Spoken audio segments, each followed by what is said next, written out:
Okay, I am going to go ahead and start the recording. We are doing a pre-recorded segment because, of course, Em is in the middle of doing a lot of moving, and we will have them on the stream for now, and then hopefully they will be here live as well. If you are here live, if I am here live, please say hi in chat. We have Gail, we have Em, we have Jeff. We're not going to do introductions right now because I assume we've already done them. So let's go ahead and get started. We are at Casa de Hyacinth. I'm sorry, Chateau Hyacinth. And where we last left off, we had a really quick conversation with Echo about the Staff of Resurrection being gone. And I believe that's where we're picking up right now. So it was conversation. It was one sentence. That's true. The beginning of a conversation. We are currently in some sort of drawing room in Chateau Hyacinth. There is a mirror that is broken, and we're going to say that Calder is there, Hyacinth is there, Barnabus shows up shortly thereafter. The last thing we heard was Calder saying fuck very loudly. I will not simulate that again here because watch the previous VOD, and also I don't want to deafen any of our lovely listeners. Let's not peak the mics. Mute yourself and then do it. All right, well, that I. Perfect. I cast silence on my phone. Echo is just he's not like actively sobbing, but there's tears rolling down his face. He's holding the bag of holding that he turned inside out. Like the floor is now covered with like his bedroll, some rations, some torch, like everything that he had put in the bag of holding is now scattered in this room. But notably, the staff is not there. What do the other two of you do? Calder is just staring, seething, kind of like staring into the middle distance as his mind races. What's Hyacinth up to? Your drawing room is absolutely a mess. That's normal. I have a child. Like I'm assuming that Hyacinth and Barnabas will a bit like, and then 3 minutes later show up. Yeah. Right. So you were searching the other parts of the house to find Echo. Yeah. When you go from like point A to point B and point C is where the location is, then you have to. Like you heard the fuck, and so you know the right direction. Yeah. So I figure Echo has probably, at the very least, not hyperventilating any longer. Yeah, it's a weird combination of like he physically feels better because, like you said, when you woke up, he's no longer attuned to the staff, so he's not feeling that immense pressure of that legendary magic, like physically making him feel sick anymore. But he's also now panicking about this particular situation, and he'll just start talking and being like, it was here when I slept. What?" And he like looks around, like, are there any other doors or windows in this room? Any other possible like mode of entry that somebody could have been in while he was asleep? Nope. Yes. This was definitely not a place. There is no evidence in the room that anyone has been here recently, except for Echo. At least not since you went to sleep. There's no evidence, but there's definitely at least one additional egress. Is it a secret rogues passage that Echo can't see? Look, you can't be a rogue in a house and go, I think I will be in a room that only has one entrance and exit. That's that fair. Seems fine and okay. All right, So but there's Echo at doesn't least notice. one additional entrance. Yeah, but Yeah. Echo doesn't see it, doesn't know the secrets. He goes, Yeah. It was still here, but I can't feel it anymore. I'm not attuned to it anymore.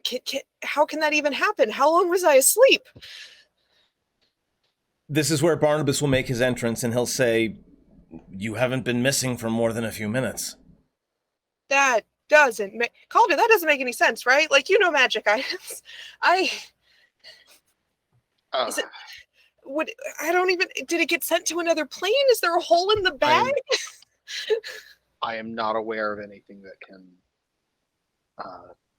de-attune that quickly, unless it happened immediately after. Unless it started immediately after we did the resurrection. No, I was still attuned to it when I went to sleep. That was, I mean, we were Sven was downstairs. You all walked off to talk with him, and I came up. It couldn't have been more than like 30, 40 minutes tops. There was, oh man, I was in here. I was just trying to figure out what the fuck is going on with my magic, and then this fucking mist elven woman started talking to me in my mind, and that was weird. Oh shit. Can you describe this mist elven woman? Do you think she took it? Fuck. She's tall like an elf, pale. She was wearing a veil, lots of blues and silvers. She had a staff that had like a moon on it. Fuck. Her name was Aurora? No, fuck. A crescent yeah. moon? Yeah. Yes. Calder will look at Barnabas. Illustrial. Who the fuck is? It's like I recognized it eventually. Like she told me her name, and like I recognized like she was a character in a play at some point, has something to do with Silverymoon. But she was talking to me, and she said that she had felt the magic I had done earlier, and she was trying to find who had done it, and she was surprised that she had found me, and talked a little bit about magic. I don't know, she seemed nice enough, but also weird because she was talking to me in my brain, but we weren't really there. And then I tried to get some sleep, and then I woke up and the staff was gone. All right. Well, I will say two things. One, it is very likely that the staff was stolen. The only thing I know of, and I'm no wizard, but the one thing that I know is that if someone else picks up a magical item and attunes to it, it would break your connection to it. Is that? Yeah. I suppose you wouldn't know you would know about as much as me at this point. Yeah, but that usually takes a while. Yeah, it normally takes like an hour or something. As Hyacinth walks in. Oh no, Secondly, I came in with Barnabas. I was just quiet. Secondly, there is no reason for Illustrial to have done this. She was the High Mage of Silverymoon for quite a long time. She is more than capable of handling this kind of magic without the need of such an item. That's not quite what she said in our missed mind talk. But, well, I mean, you know her? Yes. When she was the High Mage of Silverymoon, she created and maintained an alliance between Silverymoon and several of the dwarven citadels, including Citadel Adbar. This was before my time as king, but I have met her and I do know of her, yes. I have not seen her since I became king. In fact, common knowledge is that she died in the spell plague. She said something about not always being on this plane. That would make sense. But, okay, so you don't think she would have had motive to steal the staff, so somebody else did, and then attuned to it, because I can't feel it anymore. What the we were supposed to get that staff back to the Xanathar. Like, oh. It was on loan. Oh, of course. And Illustrial said something else. She said something about how she wasn't the only one looking into us, and that we need to find ways to hide from Scry. This is beginning to come together. Yes. So I thought it was odd. that the Xanathar not only let you go, the Xanathar is not known for letting very popular gladiators simply leave its domain, but also to lend you such a powerful magical item. I think perhaps we've all fallen into a scam. I mean, he is a crime lord, so scamming seems like, would be part of the repertoire. What better way to put a group of powerful adventurers into its debt than to loan you an item and then find a way to remove it from you and then perhaps accuse you of stealing it. Yes, things have just gotten very complicated. We'll have to be very careful if we ever go back to Waterdeep. Okay, but however, assuming you're right about that, then that it was stolen on the Xanathar's order, and we haven't actually lost it as far as the us returning to Xanathar pipeline goes. If we can prove it. Okay. Yeah, that sounds like a problem for if when we ever go back to Waterdeep. Calder, are you okay? That kind of magic can't be easily or trivially arranged. No. If it was stored in the bag, that means that whatever method they used to retrieve it can reach into extra dimensional spaces.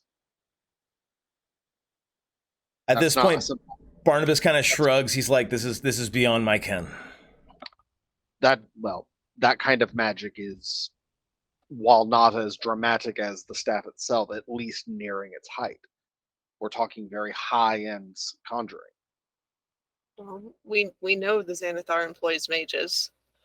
And oh fuck. So if the Xanathar targeted it with whatever magic and yoinked it from here, he knows about here now. He knows about this place.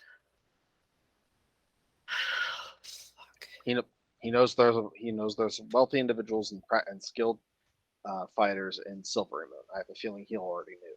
If Illustrial said that we should assume that we're being watched, she would not say such things lightly. Oh, she gave me something. And he, under the piles of other things that he was throwing around, finds the wooden coin. She said to go to Silverymoon and show this to an organization called the Harpers. What? She said they would help. I thought the Harpers were extinct. I thought Illustrial was dead.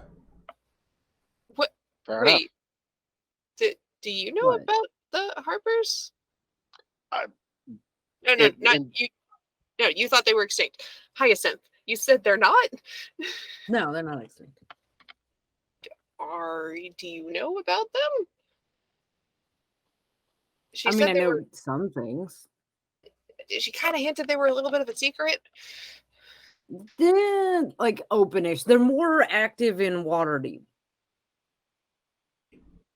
The Harpers were once known for having contacts all across the continent. Yeah, but they are more of an open secret in Waterdeep. Like to the point where it's a fad among the nobility. Apparently, they're also in Silverymoon. That tracks. If you've got Illustrial's blessing, they could help. I have the pin. If you want to borrow it. What? Like Echo looks so lost right now. So pin? She gave me a token. A couple of years back, the Harpers pin. So a fair number of the Harpers would, if you were like a member, you'd do like that secret pin under the lapel thing of a little harp, and it became like kind of a fashion statement. So I have one. Are you a Harper? Never really got into the introduction. Didn't really actually talk to anyone, but like I said, it became like a fad. So I have a pin. It is a very good way to keep your secret spy organization secret if everybody thinks it's just a fad among the nobility. Well, the thing is that it wasn't just like a fad among the nobility, but like there was a fair number of like the young nobility that were like semi-aligned, like not members of, but wanted to show support, and then it became a thing. So you were a part of a fan club? I mean, if I had been approached, then I probably would have joined, but I never was approached. So, yes. But if the pin will help you, then you can, like, borrow it. I'll need it back because collections. Yeah, sure. I mean, you, pointing to Barnabas, you know Illustrial. You've met her in person at some point. I have the coin she gave me. The pin will probably help. Should we go to Silver? She told me to go to Silverymoon for help with the scrying issue. And If the I don't Harpers really- are anything like they once were, they can probably help in many ways. There are many reasons we should go to Silverymoon. This just is a good way. This is as good a reason as any. I mean, it's not too far from here, right? We're in the Silvery Marches, right? We're less than a day's ride from Silverymoon. Yeah. We're on the edge between the Trollmoors and the Silver Marches. At this point, Meepo will sort of knock on the door jamb. I assume the door is ajar and not like fully closed. The door's probably open. Yeah, he'll kind of tap on the door jamb and kind of peek his head in, and he'll say, "Calcrix says there was a dwarf on a flying rug. Is this expected?" What? Wait. Turn to Barnabas. Like, Yeah. Calcrix came here to the house to tell you that? No, I go outside. I check on Calcrix. Calcrix gets Okay. lonely. And check in, make sure Calcrix isn't eating what Calcrix should not be eating. And Calcrix said that there was a dwarf on a rug in the sky and asked if she should have eaten him, and I said I didn't know.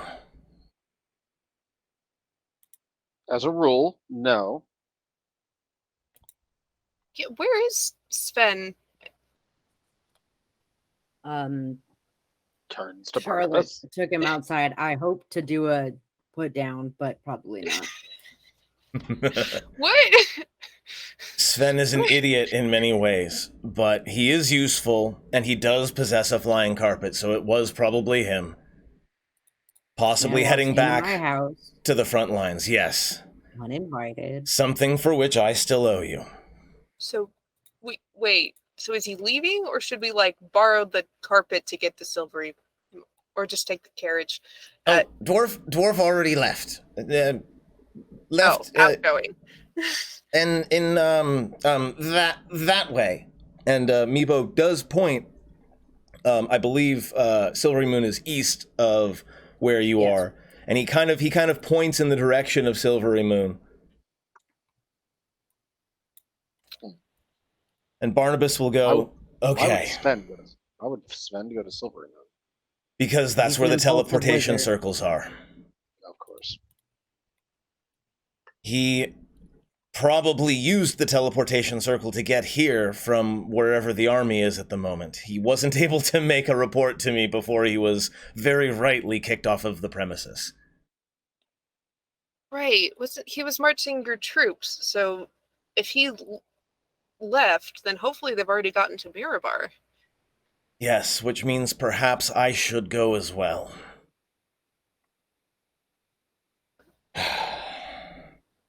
Look, Why do you sound disappointed? well, less disappointed and more concerned. Sven was able to find us, of course, because he more or less knows my location at all times.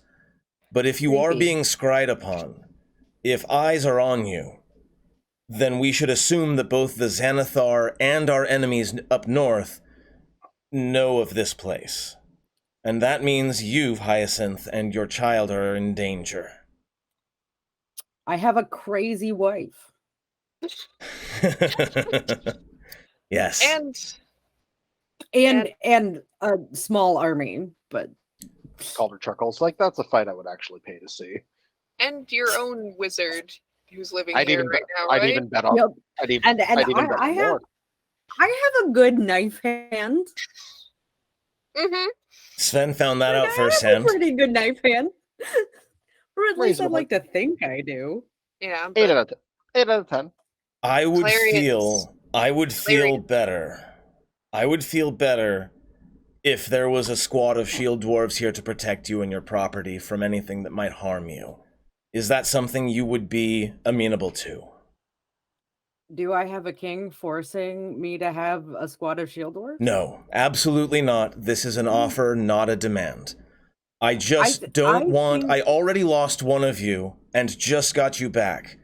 And I don't want to lose you. I don't want to lose Clarion again. I don't want to come back to this place to find that it has been burned to the ground by orcs. valid. I think between the amount of weapons and the people that can use them on the premises, I should be fine. If worse comes to worse, we're working out some stuff with Lore's father, so there's a backup if necessary. Meepo can stay. Also, I'm not feeding your dragon. Calcrix can feed Calcrix. Meepo is worried about Clarion. And Clarion for sure there's definitely some stuff there. and Calcrix He's going to be weak for a while. Calcrix can make sure that nothing attacks from above. And yes, the forest has food for Calcrix. Calcrix is too big to be fed.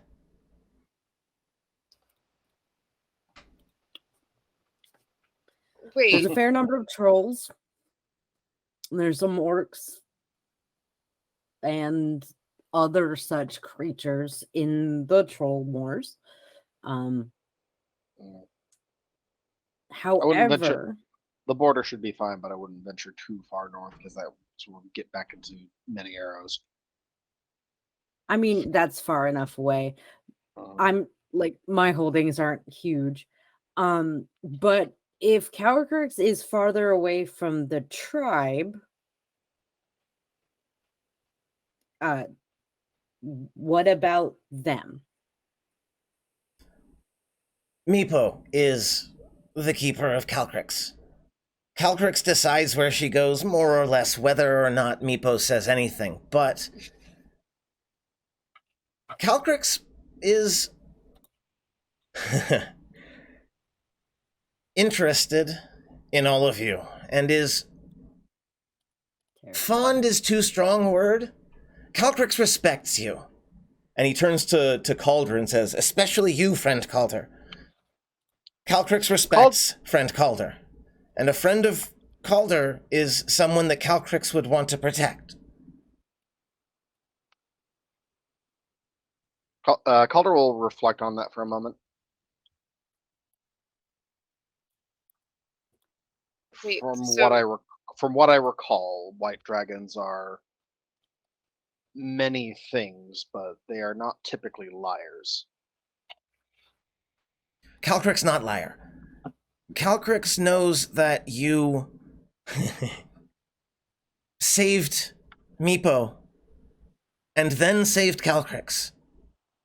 Not a fan of the fire, but Calcrix knows that you saved her and that you saved Meepo. And I trust that Calcrix would understand if anything happened to anyone I care about under her watch. I wouldn't hesitate to snuff her out of the sky. He looks vaguely nervous at that and says, maybe not say that to Calcrix. Calder will grin somewhat venomously. Like, I'm probably the only person that can say that to Calcrix. Meepo would have to deal with conversation after the fact. All right, for you then. Hyacinth is going to walk to the wardrobe that is in this room, and is going to open it up and kind of like shuffle into the back and pull out like a case of various like pins and shit. Like there's a lot in here, and it's gonna like rummage around and pull out like a small. The collection is breeding. What?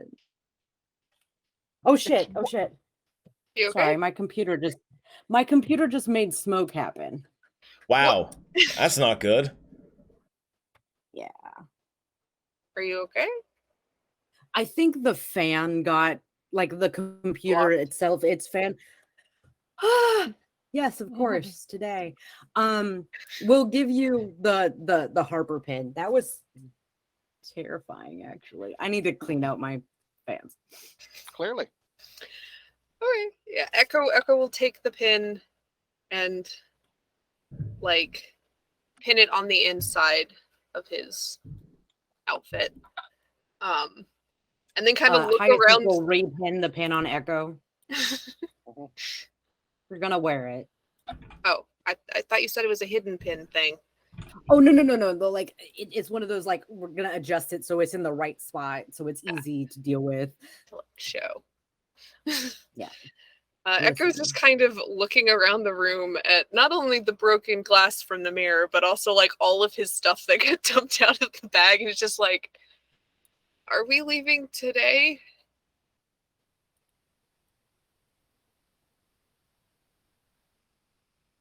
I think haste You is got probably good, but I think perhaps rest is also good. You had no more than 20 minutes of rest by my count. I think perhaps some sleep would be necessary. Yes, there are events in motion that require our attention. However, the cogs of history tend to take a while to turn. We are in very large events, my friends, and we cannot face those events. And he looks at Echo, and particularly at the kind of harp-shaped scars on Echo's face, and say, when we are exhausted beyond reason. Okay. Echo, you Yeah. need a nap. I do. He just kind of looks around at the stuff around him. I can clean this up later, right? Is that okay? Looks to Hyacinth.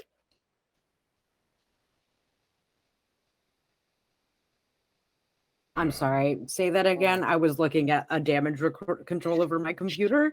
No, Echo's just like looking around at the mess and being like, can I pick this up later? I'll pick it up, but like I'm gonna go take a nap first. Totally fine. Honestly, this is the room that you've been staying in. Continue. And just Hyacinth will just close the wardrobe after returning the pins, and then like just carefully step over the glass. Calder, you can fix things, right? Can you fix the mirror, please? Calder will look around and will like take the body of the bear and lay it as flat as he can over the shards. Cast mending. Yeah. So long as the majority of the pieces are on, like kind of on near or on the frame, yeah, absolutely. Yeah. The mirror sort of brings itself back together and seals up back just as new. So it's like mending one more time just for good measure. Tilt it back up. Yeah, there we go. Echo wipes a bit of the blood off. Yeah, I need to sleep. And like, yes, you like, do. Is there like a pull-out couch in here? It's like a drawing. Is there a bed? Is it attached? Yeah, to there's bedroom? a bed. There's like a full bed in here. Yes. Just crawls in, wearing the clothes he's still wearing, and just rolls over. Barnabus looks like visibly worried for a moment over Echo, and then kind of shakes himself out of it and says, I suggest perhaps we continue this conversation elsewhere. Echo's been through a lot. Already snoring. Ow. Or maybe it doesn't matter. Hyacinth's just gonna like shoo people out of the room. One of the few, one of the similarities between performers and soldiers. We can sleep anywhere at the drop of a hat. Yeah. Hyacinth, were you ever approached by? You said you weren't approached by anyone in the Harpers, right? So you're not. I know No. you wouldn't necessarily say you were a member if you were, but you know you're in trusted company here. Yep. All right. I've never met anyone that I know to be a Harper myself. I know that they exist, but especially now, they are extraordinarily secretive. They don't want anyone to know that they even exist, let alone who might be among their numbers. The fact that Illustrial herself appeared before Echo is a sign that very, very large events are in motion. I was hoping that this orcish army coming from the north was just a splinter group or some sort of contingent that broke away from the Many Arrows tribe and wanted to go and fulfill Grumsh's dictate of taking over the world. But it seems to me if the Harpers are involved, there's something much larger here. I worry that this will be the last easy rest we'll have for a while. Yeah. Are you sure, Hyacinth, that your home is safe without soldiers? It is no problem at all. I can send a detachment here to make sure you're safe. They could sleep outside. They wouldn't eat any of your food. It's honestly been fine. I don't think I need them. Okay.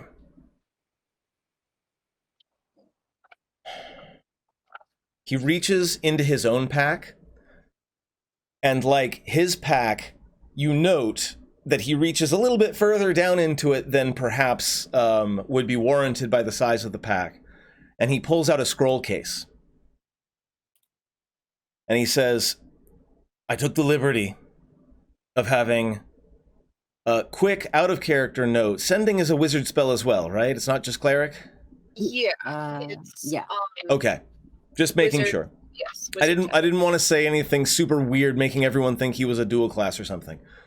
I took the liberty of having Sven scribe several scrolls that will allow you to communicate if you need us.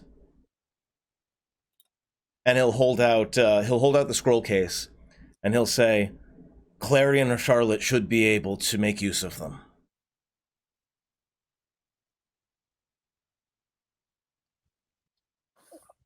Speaking of Charlotte, I mean, have you guys gone back down to the where you were talking before? Yeah, I Probably assume back we're now, walking yeah. down the halls of the home. Hold on.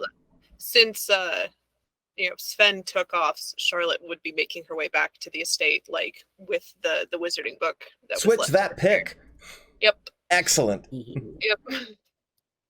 So she'd walk in at some point, but Still battered and bruised with little bits of burn marks on her clothing.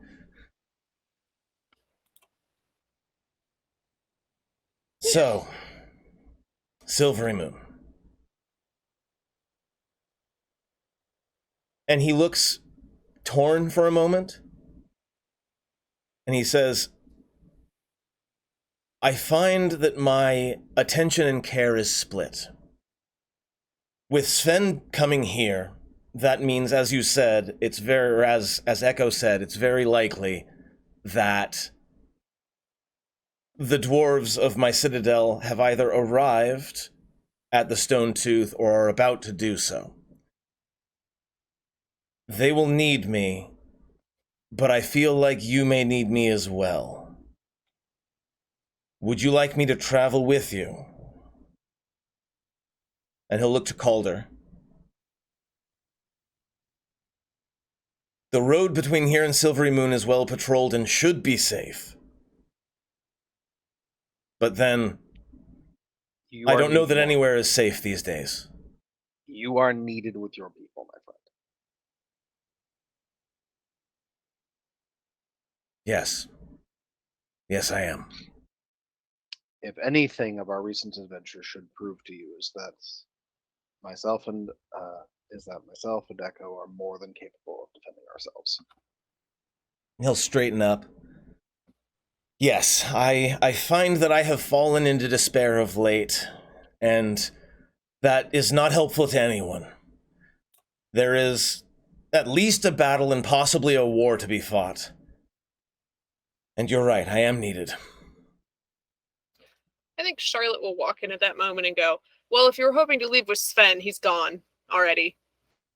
He took off. Magic carpet? Magic Yep. carpet? Yep. It's fine. I never liked the thing anyway. It makes me feel like I'm gonna fall every time. I honestly don't understand how Sven does it. Us dwarves are generally not particularly great at flying. Yes. Really just laughs to herself. Ah! Katie.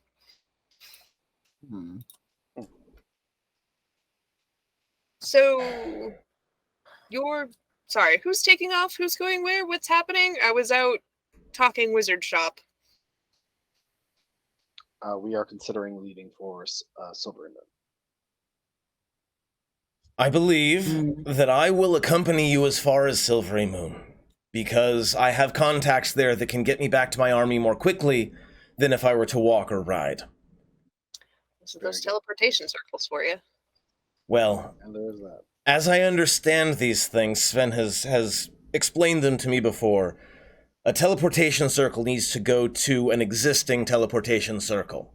And there is none, as far as I know, near the Stone Tooth, at least none that you found. No, but large cities usually have them. I mean, I know there's enough wizards in Neverwinter that there's got to be one there, and that's closer. And Icewind Dale would be a bit of an overshot, but there's rumors of some being there.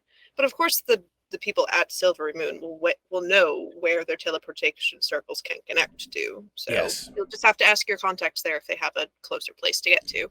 As I said, Illustrial is not unknown to me as well, and I have a little bit of sway. I've never been to the city of Silverymoon in person, but I do know that the city and my citadel have been allies for quite some time. Just Illustrial, former ruler of Silverymoon, Illustrial? Yes. I thought she was dead. So did I. Apparently not. The rumors of her death would appear to be greatly exaggerated. She's a wizard. I imagine at some point, people may end up assuming that you're dead, Charlotte. It seems to be a thing that wizards do every now and then, faking their own death so that they can go on adventures or perhaps be more safe. Her life was fairly consistently in peril by the end of her rule. That's valid. Similar vein, don't tell anyone I'm here. Especially not anyone else from the Corbell family. Thank you. However, Echo mentioned that there is every possibility that we are being scryed upon, perhaps at this very moment. You know, I've been doing Calder will research. in response to that, Calder will just flip off the sky and pirouette to flip off all directions. Now that is a very common misconception. Sven told me about this. Scrying does not necessarily have to come from above. I've been doing a bit of research, and there's Hyacinth, your collection here of books, and your library is very immense, and I might have magical means of shielding the people here. I can't do anything for you all as you leave and go, but abjuration is my specialty, and there's been a spell I've been working to inscribe, and it's a problem that should be solved soon, at least for the people living here. Good. And Barnabus looks much more comfortable after hearing that out of Charlotte. Out of game, guys. Like, you know, the DM can make me roll for like how hard and expensive it is to get a copy of non-detection, but like that's what Charlotte's aiming for to add to her book. I'm gonna pull up the non-detection spell really quick on the board just to make sure, but it's within your capabilities, right? Yeah, it's third level. It's an abjuration spell. I will eventually add it to the book. It's just, you know, plot reasons. She'll probably try to add it sooner. I'm just very annoyed because that was the first spell I thought of too, but it's not a sorcerer spell. I'm not saying wizards are better, but also when you cast it, it refills your shield. Yeah, that's her specialty, man. Wizards are great. Cockroaches. They'll never Wizards get rid of them. cockroaches. You'll never get rid of them. You Polymorph let them in, and you I say will that's polymorph fine. you into a goldfish. I'm Charlotte also has been measuring one of the towers here for no reason. No reason.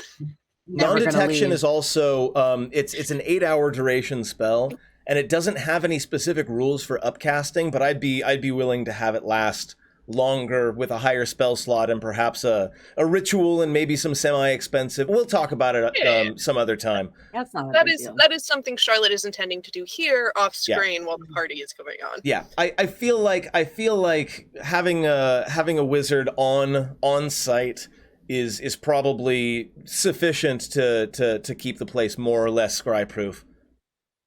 Yeah, I She'll agree. figure it out. And she says, and on that note, I'm gonna go do some research. And she, holds that horrible, like, skin-bound, evil-looking wizard book and just kind of merrily walks away. Barnabas will look at Calder and Hyacinth again and sort of say, there's been a lot of difficulties. How are the two of you holding up?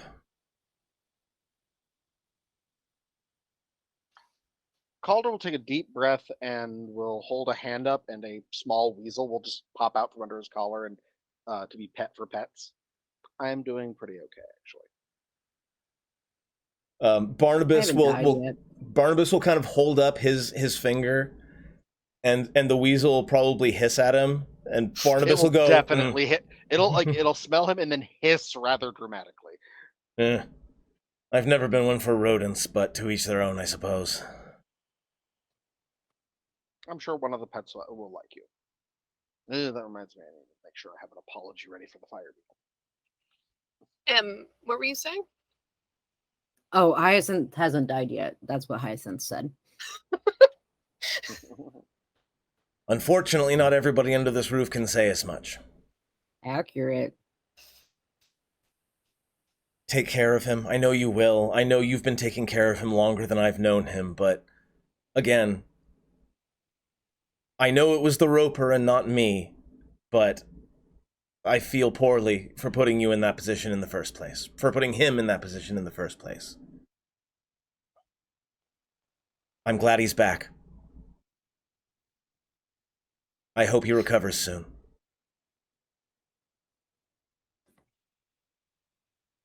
Meepo will, kind of, when Clarion is spoken of again, sort of nod, and he'll scuttle off back toward the rooms that Clarion is currently occupying somewhere else in the house to check in on him.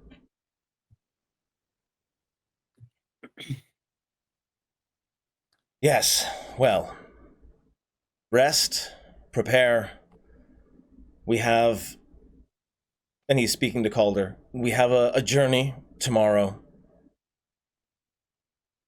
And we do. The help of you and yours would be very, very appreciated when it comes to defending the human lands from the orcs. I feel like they're not going to stop at the Stone Tooth. I feel like they have a larger aim in mind in taking over the Forge. They couldn't possibly be doing this alone.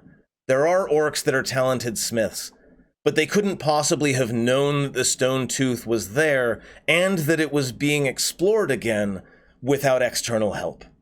Someone or something is directing them. How many scrolls of sending do we have? Hyacinth has? I'm rolling some dice. I'll say there are 7 castings of sending in the scroll case. And I'm just saying, Charlotte can use one of the scrolls to add it to her book as well. Yeah, I do believe it's possible to use a scroll to add a spell to your spell book, yeah? Yeah. I know that was a thing in 3.5. I'm pretty sure it's still a thing. It's just about the spells level. Yeah, and time and money and shit. Yeah, but she's got time and she lives with rich people. Yeah. May I have one? A rich people? No. May I have a scroll of sending? Oh, yeah. Thank you.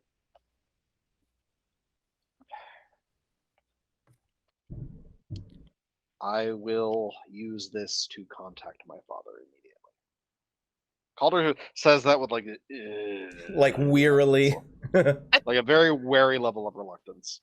I thought you couldn't use it because it's not on the sorcerer list. I can if it's on. I can cast it. It just I have to make a check for it. Yeah, I think you have to make an Arcana check or something like that. I don't even remember. We'll figure it out. Yeah, I'm relatively certain I'll pass it because it's a 3rd level spell. It's not that hard. Yeah. Pocketing a spell scroll. Gotcha.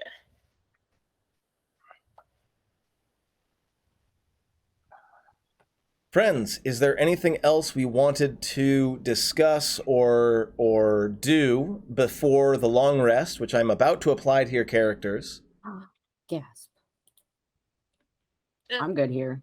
Echo's sleeping. Charlotte's reading a book. That's what they'll be doing. That's what they'll be doing for like the next 8 hours. And honestly, Gail, there is something to be said because wizards do an awful lot of their actions out of game. Wizards are the class more so than any other that do a lot of stuff out of game. So I do think on stream, perhaps after this pre-recorded segment is done, we can talk a little bit about what exactly you're doing and what it costs and all of that, because I do want our viewers to know exactly what's going on and how it works, because you never know. Some of our viewers may want to play a wizard at some point, and there's a lot more to wizards than casting magic missile, it turns out. So hopefully future present me has looked all that up and has it nice and available. Same here. But Same whatever. here. I'm looking at you, me. I hope you actually looked in on this. I know you're busy, but you better, future Rob, have done this. Okay. And So then he never did. Probably not. I'm probably in chat right now going, oh crap, I knew I forgot something. Maybe between the two of us we'll remember. All right, so we take a long rest. Oh, never mind. Never mind. Apparently, sending isn't on the sorcerer spell list either. So nope, I can't use it. He can bug Charlotte to send it for him at some point during the night. That's so dumb. That doesn't make any sense to me. Is it on any? We're not allowed to do far talking. It's not allowed. Is it on Apparently not. your, not even your what type of sorcerer you are extended list? No, I'm Shadow Sorcerer, so of course it's not on that list. Okay. No, we made up the extended Shadow Sorcerer list because the new sorcerers, the Clockwork Soul and the Aberrant Mind, have expanded spell lists that essentially render all previous sorcerer subclasses obsolete. So we actually, these are things that it does say these are things that we should probably have added, but we might address them in a future book. Who knows? There's also the ring. Yeah. That's also true. We could spell store it. Sending Charlotte can be stored in the spell storing ring. Yeah. Charlotte can cast it into the ring, and then you can cast it out of the ring. Yeah. Correct. That seems like a good temporary stopgap while I consider the implications of allowing sorcerers to cast sending. It doesn't seem like a game-breaking thing to me. No. It's just utility. And they're not usually a 25-word message that with a response. Yeah. Okay. It just seems so odd that it's on the Bard list, but not the sorcerer. Bard, cleric, and wizards get it. Weird. Wizard makes sense. Clerics, fine. Bard, sure, but not sorcerer, not warlock, not. I don't know. It's a utility spell. Anyway, so we got here in the morning, did the ritual in the morning. It's been like a couple hours, and now we're taking a long rest. So are we taking off at like sunset? Good question. Are you leaving in the evening or are you staying another night? Echo will probably be awake and ready to go in the evening, but that's up to you all. Calder would actually suggest if we're worried about scrying, we should probably leave at night to confuse them. Okay, I'm applying the long rest right now. The idea, it's simple counterintelligence. If you're dealing with somebody that is watching you, behave erratically.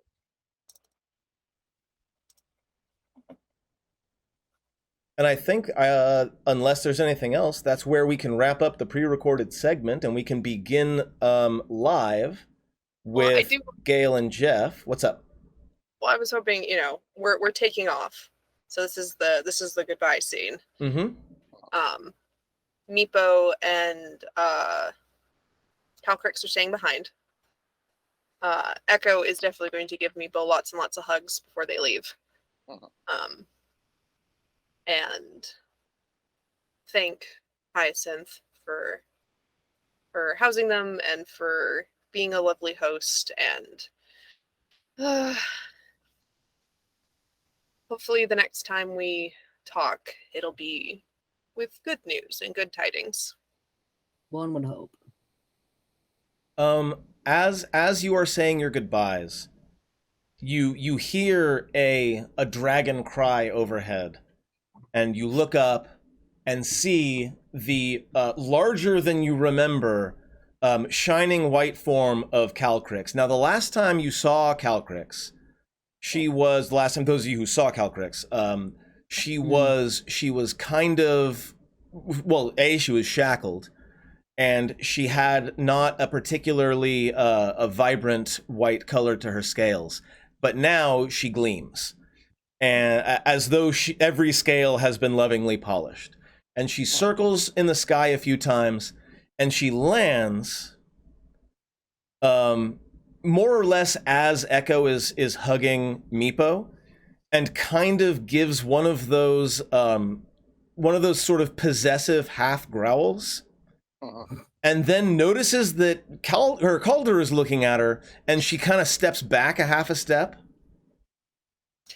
Echo will, see all that happening, finish giving Meepo a hug, and then Monk quick dart in and like hug the base of Calcrix's neck and say, "Yeah, good to see you too," and then like disengage out. If you've ever seen a cat, if you've ever hugged a cat without the cat wanting to be hugged, there's that kind of like arching right afterward. And Meepo looks up at Calcrix and says, "Calcrix, we've talked. Use words now. Calcrix is no longer animal." And Calcrix looks down and looks at Calder and says, "Thank you. I was not ready yet.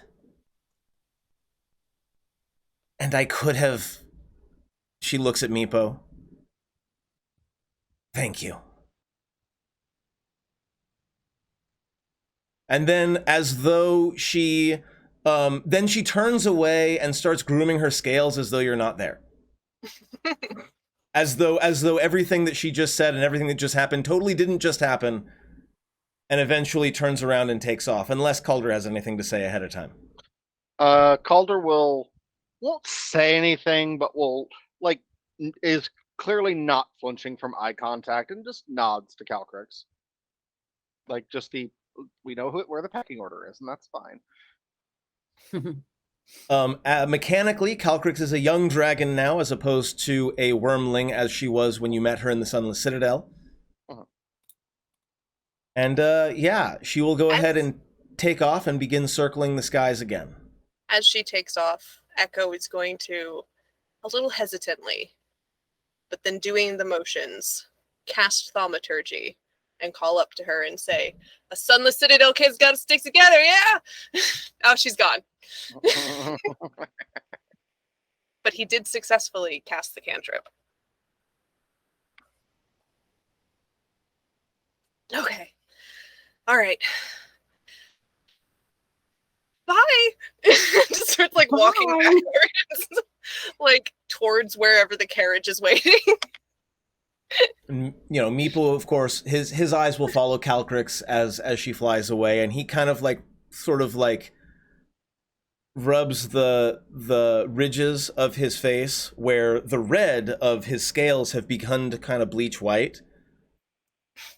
And he'll look to Echo and say, "Echo and Echo's friends, always welcome at the Citadel.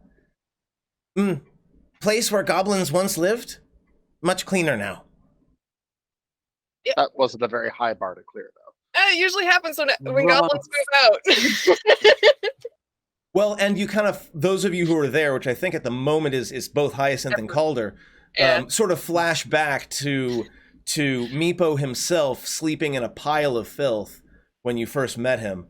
And it's like, yeah, the whole Citadel wasn't particularly clean the last time you were there. The It's a bar shithole. exists. You can trip over it, but it's still there. Uh-huh. Echo will just keep waving, like even after they get onto the carriage and started like leaning out the window, still waving until like you can't see them anymore.